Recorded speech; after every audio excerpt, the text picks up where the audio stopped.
ఓం శ్రీ గణేశాయ నమ. శ్రీ గణేశ పురాణం 43వ అధ్యాయం. త్రిపుర విజయం. అప్పుడు బ్రహ్మ పరాశరాత్మజుడైన వ్యాసమునందనంతో ఇలా యుద్ధ వర్ణనం చేయసాగాడు. త్రిపురుడు నేరుగా శంకరుడితో తలపడ్డాడు. ప్రచండునితో షణ్ముఖుడు పోరసాగాడు. చండుని శివవాహనమైన నందీశ్వరుడు ఎదుర్కొన్నాడు.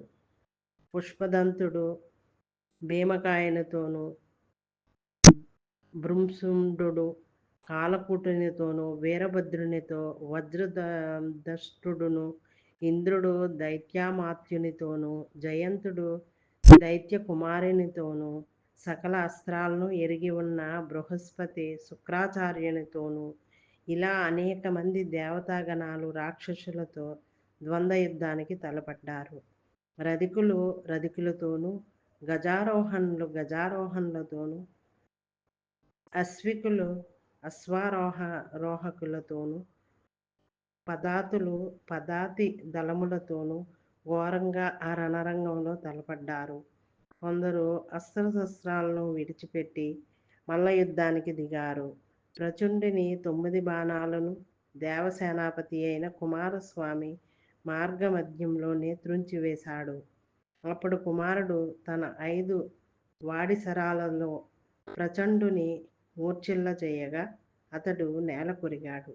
భీమకాయని బాణాలను పుష్పదంతుడు త్రుంచివైచి అతనిని తిరిగి తన 3 వాడి బాణాలతో నేలకూల్చాడు. అలాగే భృశండుని చేతిలో కాలకూటుడు పడగొట్టబడ్డాడు.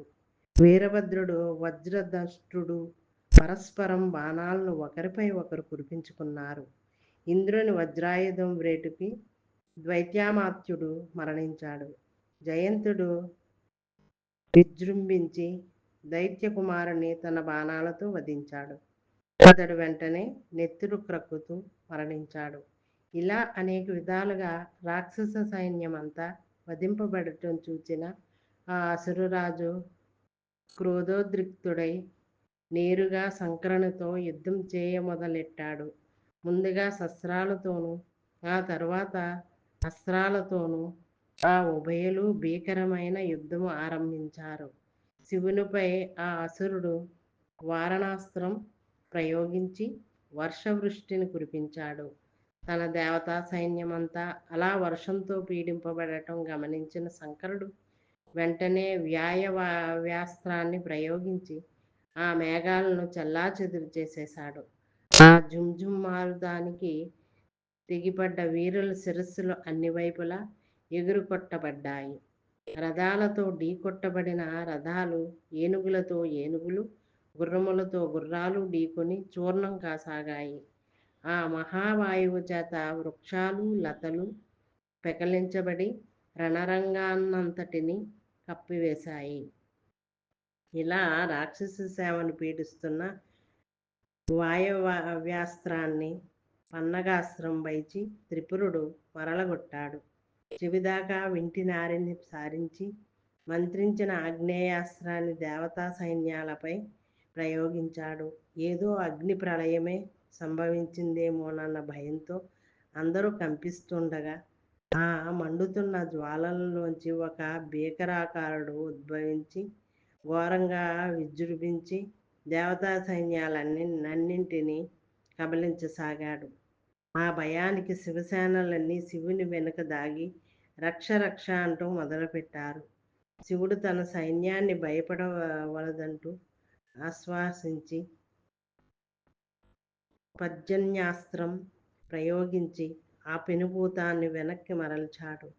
ఒక బాణంతో ఆ అఘోర పురుషుని పడవేయగా అతడు వెంటనే లేచి శివుని సైనికులను ఆరగించసాగాడు.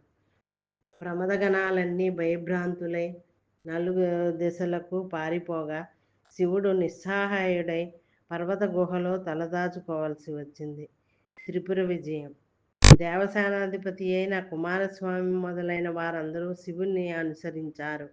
ఒంటరిగా ఉన్న పార్వతిని చెరపట్టదలిచి మేరు పర్వతానికి దండెత్తినట్లు వెళ్ళాడు త్రిపురుడు.